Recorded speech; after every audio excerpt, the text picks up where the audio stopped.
Hello, everybody.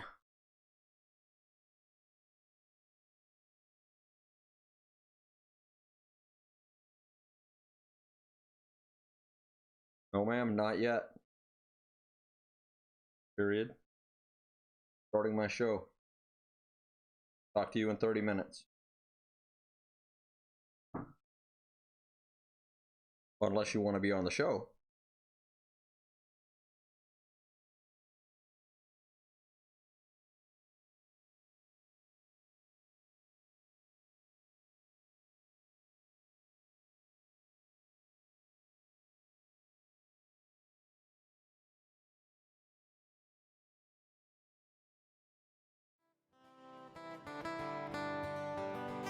Hello, hello, hello, everybody. How you doing? Welcome to the big show. My name is Mickey. We're going to be kicking it right here, live, from wherever I am. Already, I can see that the stream is buffering. Hopefully, it's going to settle down. Hopefully, it's going to settle down. Who's going to be in? Don Ledger!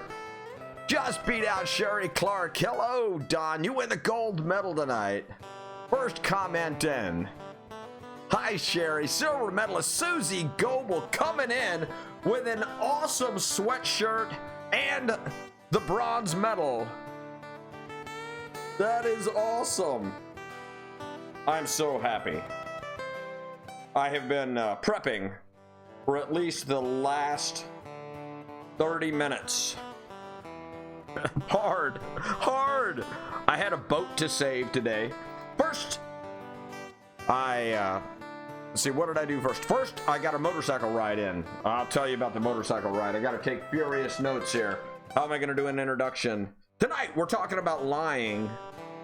Everything I say here will have some element of the truth.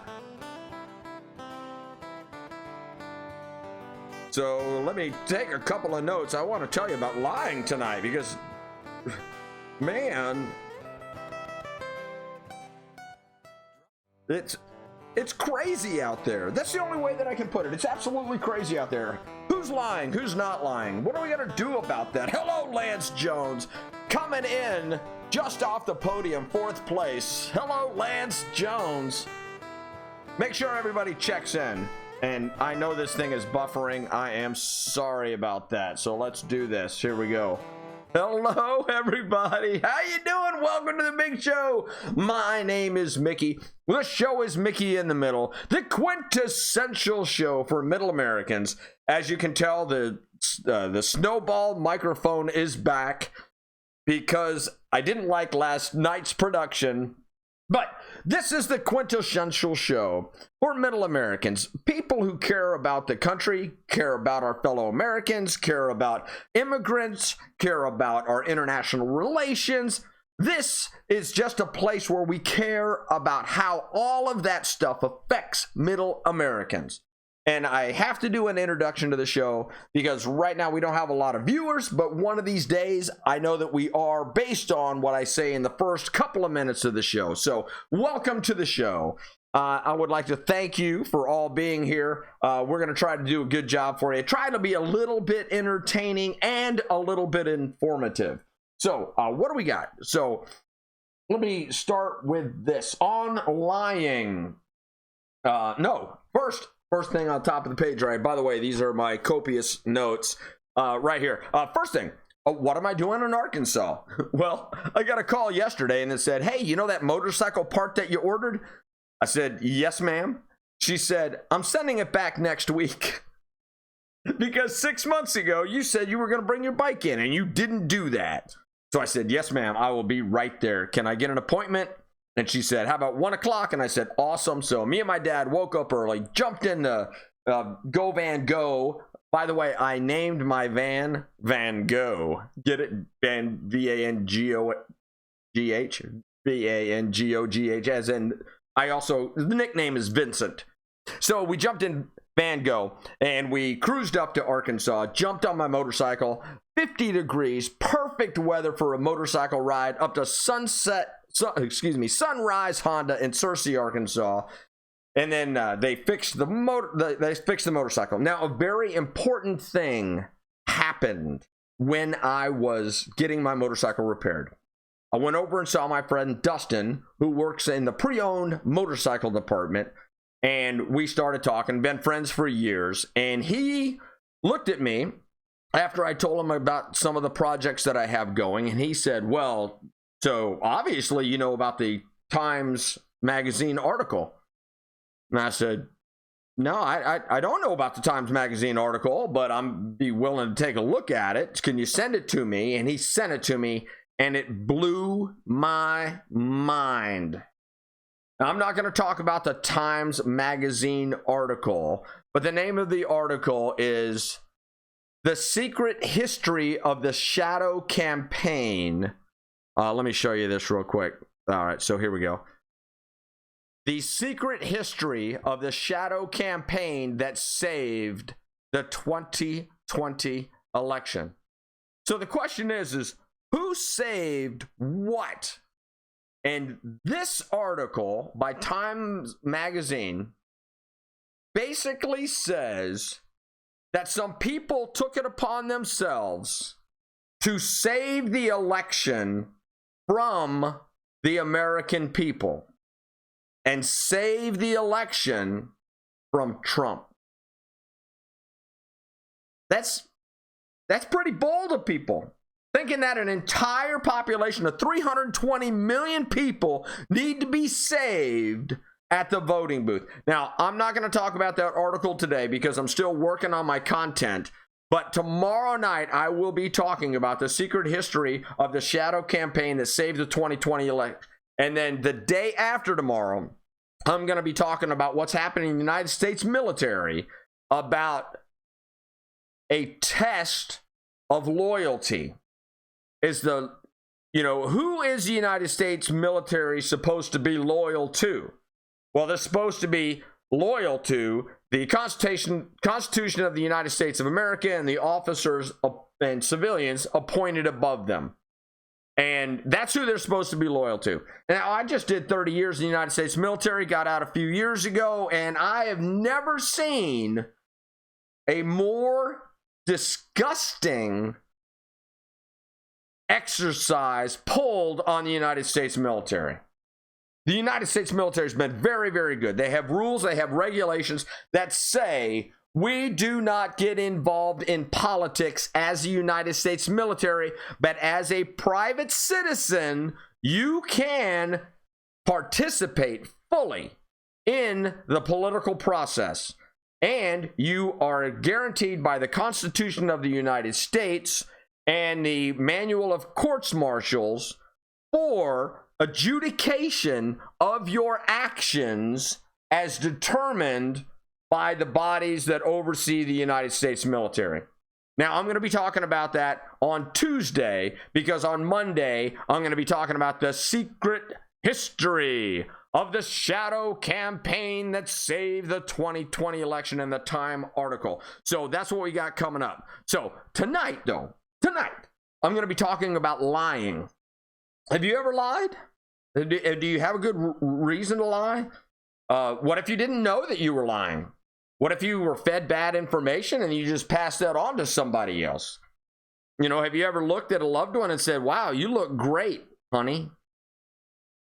Knowing that that's what they needed to hear, but they looked like they had been beaten with a bag of hammers. There's a time in our life that we have to determine that we have to be able to conduct ourselves inside and outside the realm of possibility and inside of truth and falsehood. Because here's what the deal is. If everybody is expected to be true 100% of the time, we are in big, big trouble. Because there's nuances, right? There's nuances in language and in speech. And sometimes you can say one thing and it be applied to different levels of scope. And so I've got a perfect example here. I went and I wrote on my phone, I saw a news article. I'm not going to get into the news article, but I promise you I'm going to get to it in just a minute.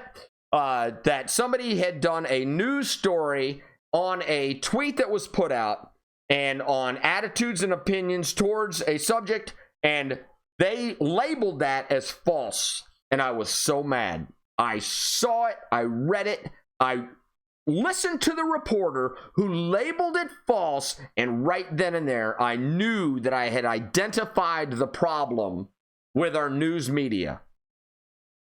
They're liars. And I'll call them straight out on it, right? So when they lie, they then have nuance. They're allowed to have nuance, but you're not. Like, I'm going to just use Donald Trump at Charlottesville said that there were fine neo-Nazis, because he said there were fine people on both sides. And then 3 sentences later, maybe 2 sentences later, he said, now I am not talking about neo-Nazis, white nationalists. Those people should be condemned universally or all the time or something like that. So, all right, so here we go, online. So the first thing is, right, the trick that people are playing, and you got to see it for what it is. You got to see it, right? Is first they label you. That's one of the things about Saul Alinsky's Rules for Radicals is, first of all, label your opponent, label your enemy, right? So when you label somebody and you go, hey, they're my enemy, they are no good, they're bad, all of a sudden you have to add characterization to them. And you can mischaracterize them. Is a mischaracterization a lie?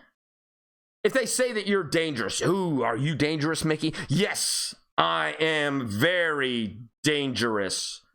Just the other day, I walked on the bricks in front of my house, and I was very, very dangerous. I'm telling you what, people that say that they're dangerous, some people are really dangerous. But a lot of people, I don't know whether they're dangerous or not. So when you tell me that somebody is dangerous, isn't that an opinion? And then our opinions supposed to be held up to the highest standard. That means that you are not allowed to enunciate them. And what kicked off this whole thought was I saw a professor. I tried to find the video, could not find the video. I was watching CNN, flipping through, and I watched a professor do something on free speech and freedom of speech and the First Amendment. And she was teaching in her classroom at one of our elite colleges that lying is not protected by the First Amendment. Lying's not protected by the First Amendment is what they're teaching people. It's like I talked about yesterday with the whole idea that speech is violence. And then all of a sudden they do psychological profiles on you, and then they can label you and they can hammer you for it. And now nobody's afraid to bully. Everybody's afraid to bully anybody. You take that and you extrapolate that into speech, and now all of a sudden you're saying that speech is bullying. And then we had the Alexandria overlord Cortez, who said Ted Cruz tried to murder me. She literally said that. I feared for my life. Oh my. So full of crap. Would you say that exaggeration is a lie? Because I would say that what she said about Ted Cruz trying to murder her could not be proven in a court of law, yet she was allowed to say it. She maligned a fellow person of Congress, and she's getting away with it. Meanwhile, Congresswoman Marjorie Greene, she said some crazy stuff a while back about some QAnon stuff and about some, I don't know, laser beams or something like that. And that was in a past life. Now she's a congresswoman, and they were like, hey, man, we can't have this. So what they did is they took a vote in Congress to remove her from all of her committees. And they did it. See, the way that the committee seats are is that's divided up between the two parties that are up there. They just divide them up. Hey, I'm a Republican, so I'm going to assign these 5 people, and I'm a Democrat, and I'm going to assign these 6 people. And because we're in charge, that means the committee head, the committee chair, is going to be whatever the ruling party up in Congress is. And they said, hey, you control where your members and what committees your members sit on. You got that, Republicans. You got all the seats. Those are your seats. You can do whatever you want. And we'll take all the Democrat seats and we'll fill those. And we can fill them with whoever we want. But then they changed something else and they were like, oh, well, we didn't like what she said. She was lying. She was lying about what happened at the Twin Towers. She lied about laser beams and unicorns. So we have decided, as a Congress and the ruling party in Congress, that we're going to vote whether we're going to remove her from all of her seats that she sits on. We're going to take the right of the minority party, and we are going to determine whether each one of their members can sit in those seats. Because here's what I would do if I was a Republican. The next time it came up, I said, hey, everybody, we're going to vote on every single person sitting on every single committee, and we're going to see whether we approve of them sitting there. We don't have to have a real valid reason. They're like, oh, well, she said this, and she was a danger, and she was lying, and she did this, and she's not a person of good character. Well, shit, I can say that about everybody. That's all. Those are opinions. Oh, that's dangerous. She lied. Her opinion is not consistent with the things that she sits on. And then they just voted her out. Was that lying? Did they lie and then take action on that? Pretending? That's the thing that bothers me. They pretend all this bullshit. Why don't they just say it? Hey, man, we don't like her. We're going to take a vote and we're going to get her out. Well, we don't need to talk about it. We know how they're going to line up in Congress, right? They pretty much know what they're doing. They pretty much know whether they have the votes or not. And boom, they're out. Gone. History. And that's the thing that bothers me the most about this. Hello, Dwayne Terry. How you doing? Greg Myers. Hope you and Maddie. Oh, I saw your post earlier tonight. You guys, tacos. That's it. Taco Friday night. There you go. Logan Calcaterra, Dwayne Terry, Don Ledger. Can we say white lie or is that racist? I'm telling you right now, it's racist. It's racist, Don. So you're not allowed to say that anymore. You're not allowed to tell any lies because now the tactic is that a lie is not protected speech by the First Amendment. And now it comes up to opinion and scope, right? What she said about the Insurrection Day is a lie. Right. So everything was a lie. The 10 GOP need to go down for help and get rid of green. Here's what the thing is, man. If you're not going to support your party, then you need to not be in the party. Who's next? Well, I am probably next. So somebody's going to watch this show and probably is going to go, hey, look here, Mickey lied on his show. I'm never going to knowingly lie to you. I'm going to tell you right now, I'm never going to knowingly lie to you. And I make immediate and full retractions on air. And I will tell you when I say something that I believe to be not accurate. If I said it. That's the one thing you can count on me. Throughout my military career, throughout my Facebook career, I have always gone back and I've always apologized and I've sent personal messages to people. There are hundreds of people that I've sent messages to that said, hey, I did not know that I was lying at the time, or I changed my position, or I got more information, and therefore I apologize to you, and I have made a full and public statement retracting the statement that I made. I just wanted to let you know that I respect you enough to reach out to you personally to do this. So, late to the dance. Hello, Steve Hayes. Late is better than never. Let's dance, brother. So, Lance, so if my opinion is correct factually, and they deem it a lie by a fact check, it is a lie. That is correct. That is correct. That is the way that the world is going now, Lance. And here's what the thing is. I don't know whether they know it or whether they don't know it, and everything is taken as a slight, as bullying, as not agreeing with them. It's like the agreement. When people don't agree, all of a sudden, somebody's got to be hating. Somebody has to be hating. So when somebody says something, do you take it in the narrowest sense or do you take it in the broadest sense? and give the benefit of the doubt for everything that's from the narrow sense to the wide sense. Because if I give you the benefit of the doubt on vaccinations, kids, I believe that kids that are 16-year-olds need to vote. Well, that would be dangerous to our republic because kids that are 16 don't know what they're doing. Oh, you're saying that 16-year-olds don't know what they're doing. Well, the context was in voting. But yeah, most 16-year-olds don't know what they're doing. Now, all of a sudden, now I'm a hater. I am narrowing in scope. Somebody here has narrowed mine down to a few words. And if they disagree with them, now I am interpreted as hating. So this is the scheme. Number one, label them. Number two, mischaracterize them. Number three, say that what they said is harmful and that it would lead to psychological, physiological, mental health damage. Therefore, it can be deemed as violence. Then you convince everybody that lying is a bad thing and not protected by the First Amendment. Lying is bad and should not be protected by the First Amendment. Everybody's going to agree with that statement.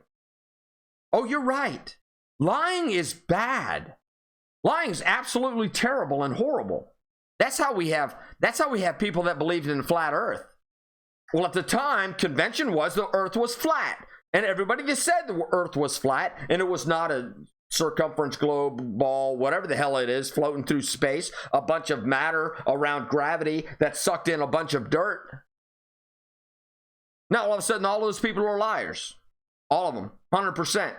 Galileo was a liar, right? He went against convention. And therein lies the bigger issue that we have here. What is the truth? Can we seek more truth? And if somebody believes something that they believe to be true and they tell it and they pass it on, is that a real lie or is that just a miscommunication? And then when they say, hey, you know what? Lying is bad and it should not be protected under the First Amendment. Now, all of a sudden, we got a really, really, really dangerous slope because everything you say can be taken out of context. Everything you say can be taken out of context. Hey, let's go to the white sale down at Dillard's. Oh, are they selling whites? That was a white lie. I love that example. That's a little white lie. Oh, only, what was it told by a white person? That lie was dangerous? Right? The black and white of it. Which side is the good side? What side is the bad side? Are you being racial when you say the black and white? Holy smoke. The examples are numerous and forever. And they just roll on. So,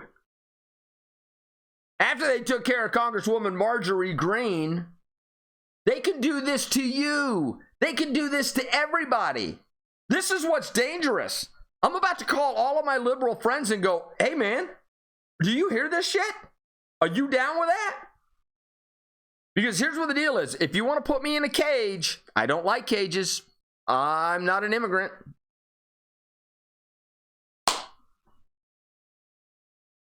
I'm going to get in trouble for that. 2 + 2 is 5. Don, you just told a lie. Don, you just told a lie.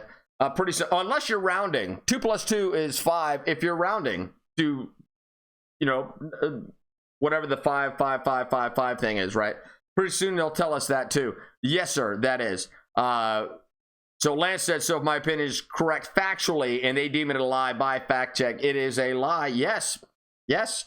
And I'm gonna give you some examples of that here in just a Greg says, we've strayed so far from empirical evidence and base most positions on emotions and agenda. Need only to look at the news being reported. Right.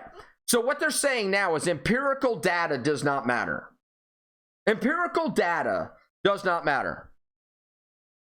This is an example of empirical data. Through my experiences, I believe that this cup is aluminum. That is not a fact. Empirical data is not a fact. This cannot be deemed an aluminum cup until an expert comes in and tests it and writes a report that is peer-reviewed, and all of a sudden that empirical data then becomes factual. Anything up to that point is debatable. I'm going to drink out of my cup that's made of aluminum. Although I have no idea whether this is coffee in here because it's not been tested. Now, I'm assuming it's only empirical data based on my evidence and the things that I've seen, but that doesn't count for shit. We all had stuff in the past. Yes, sir, Don, we have all said stuff in the past. So here's where we're going with this, right? I'm going to show you this. This right here is Brian Stelter. This guy's a jackass. That's about as all I can say. This comes from Red State right here, and then this is coming from CNN. What I'm about to share with you is something that I believe is prevalent in our world. The first thing he says in this clip is there's such a thing as noise pollution. So here we go.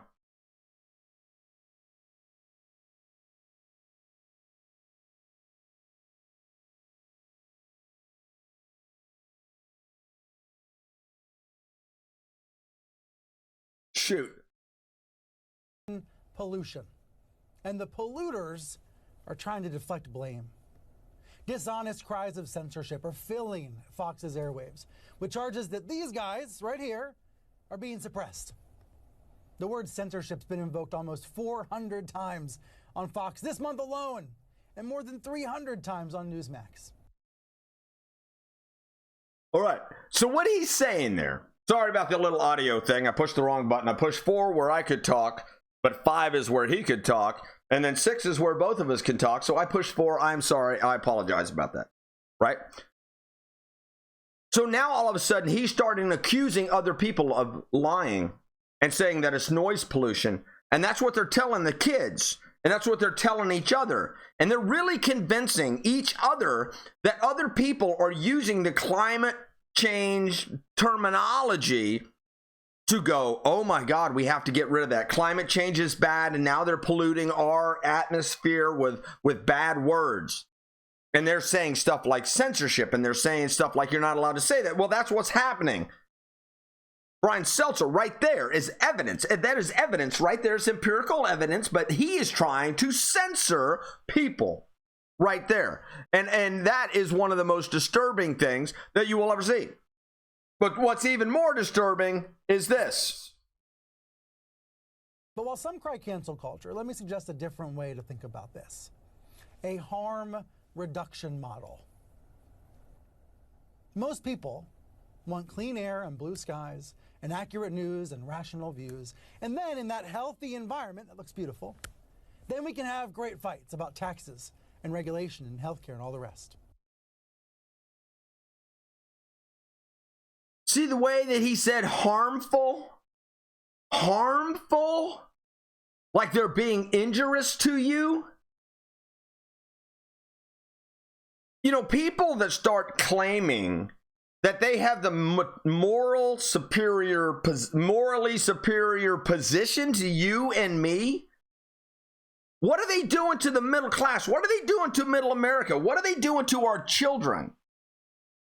All of a sudden you're saying, hey, look here, you're not allowed to have an opinion on something. You're not allowed to say something that people don't like. They're going to label you. They're going to say that you're harmful. They're going to say that you're spewing pollution, that you are dangerous, and therefore you should not be protected by the First Amendment because liars should go to jail and be punished, much like my theme last night. In schools, what are we teaching our children? You're not allowed to be offensive. You're not allowed to say anything that's going to get anybody riled. You're not allowed to wear a Trump hat. You're not allowed to wear a Black Lives Matter shirt. You're not allowed to go and say that the Mayflower Compact was a good thing. What about the Mayflower? Well, they oppressed the Native Americans. And you should know better about that. You should not support the Pilgrims or any of their descendants. Why? Well, they lied to the Native Americans, and that's what started this mess that we have right here in the United States of America. We're a total mess, and it's their fault. Don Ledger says, we all tell our kids to be careful what you say on social media because it will come back to bite you in the ass. Yeah. I'm telling you right now, that is the absolute truth. And how many kids are really careful? Because if they go back in my timeline, they're going to find some pretty rude things. But I am not going to remove them. Because when they come for me, I'm going on a speaking tour. And I'm going to go to college campuses. And I'm going to say, how in the hell did I get canceled? No, I'm going to sit there night after night after night, and I'm going to have these college kids tell me why I'm a bad person. And then you know what I'm going to do? I'm going to tap a keg. And I'm going to go, hey, let's drink. Let's find out how bad of a person Mickey is. I'm going to fight fire with fire. I'm going to fight it with my personality. I'm going to go, I don't understand how you believe any of this about me. Let's drink some beer. No, I'm not even going to fight them. I'm just going to go out and meet them, and then I'm going to hug them. Everybody's taking a side. Everybody's doing this empirical data as liars and stuff like that, right? This is the second thing that I have for you. This right here is Jonathan Turley calls out CNN anti-free speech advocate Oliver Darcy. Right here it starts off. We previously discussed unrelenting drumbeat of censorship in the United States. Those calls are growing as anti-free speech advocates see an opportunity in the Biden administration to crack down on opposing views. One vocal advocate has been CNN's Oliver Darcy. And why stop there? Darcy calls, we previously discussed the, oh, wait a minute. I'm sorry about that. Darcy calls for every tweet by Trump to be labeled as disinformation while asking why stop there. Precisely. Once you cross the Rubicon of speech regulation, there's no reason to or inclination to stop. Just look at Europe. You cannot say anything disparaging in Europe. Neither Orwell nor Huxley suspected it would be journalists demanding censorship. The people that are supposed to be advocating for this the most are supposed to be your journalist. And all of a sudden they're saying, hey, look here, we're going to gang up on the one. I thought they were all supposed to be the same. Why are our journalists picking sides? Why are all these commentators picking side? This is the most horrible thing that I've ever seen. Purity tests in the military, censorship by the press, the article that I'm going to do on Monday. It's crazy. It's absolutely crazy. So I'm going to finish with this little thing that I told you about the people that were on TV and the reporter. And I'm going to read it to you, and it's going to take a minute. And the subject was kids vaccination without parent consent. I said, sir, this is the first time that I've ever written anyone about a news report, but you're reporting on the claim, quote, a new bill was passed that lets kids in the U.S. get vaccinated without their parents' consent, close quote, was disingenuous and dangerous. I don't know how else to say this, but you lied and presented zero evidence that anyone has ever said or written that the policy applies to kids in the entire United States. I read the article you referenced and many others, but I have no idea where your claim originated. Regardless, you falsely reported the claim was false. You added scope to the claim and then declared your opinion as factual, because this is what happened. As the claim, a new bill was passed that lets kids in the U.S. get vaccinated without their parents' consent was put on the screen. That's what they put on the screen right beside the dude. You saw that. You saw that talking head, right? As the bill, a new bill was passed that lets kids in the U.S. get vaccinated without their parents' consent. You said, and I quote, a new bill was passed that lets kids in the entire U.S. get vaccinated without their parents' consent. and that is false. You added in the entire United States. Not to be condescending, but here's the lesson in language. This is where I started being a smartass. When there is no scope, count, size, or anything else attributed, one, some, all, the statement can be applied to any number in any context. When you falsely attributed the entire United States, you distorted the facts. Let me break it down. Number one, a bill was passed. Yes. Number two, it applies to children. Yes. Number three, parents do not have to consent. Yes. Do these children who live in Washington, D.C., also live in the United States of America? Yes. These four items make it a factual claim. Read your own claim. Nothing in your reporting went against these four factual claims until you said the entire United States. You literally took something that was a written claim, applied scope, and then declared it was false. Shame on you. As far as Twitter, Facebook, or any of those other social media platforms comments, those are opinions and do not speak to the quoted claim. I repeat, the four applicable parts of the quoted claim are true. A bill was passed. It applies to kids. Parents do not have to consent, and these children live in the United States.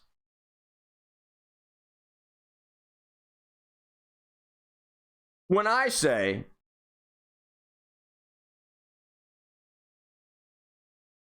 those kids across the street, or let me rephrase this.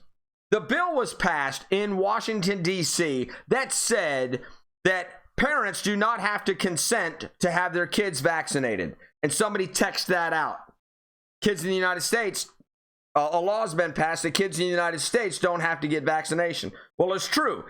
The original tweet didn't specify Washington, D.C., nor did the tweet say in the entire United States of America. Therefore, they were both lies. They were both full of crap because they can be interpreted that way.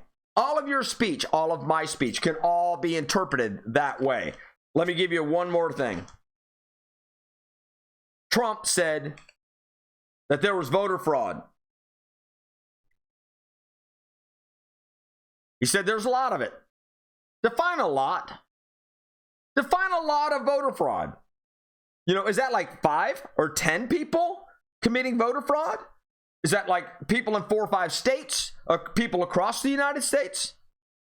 He said that ballots were harvested. That is a true statement. Not all ballots were harvested, but some obviously were. We have videotapes of that. They stopped the machines. They stopped the machines in 5 different states. That is a true factual claim. What they did during that time, I don't even know. And then they said they reversed votes. And we know that that happened in one of the states up north. So when somebody starts talking about lying and they start talking about this in a political context and how it affects middle Americans, what are we teaching our kids and how that's going to affect us in the future? Are we going to start talking about Santa Claus and the Easter Bunny? Are we going to start talking about religion, Pope, Jesus, Muhammad, God? Are we going to start dividing up? Because that's what's happening. That's what's happening. We have got to change those horrible people in Washington out. They've been there too long.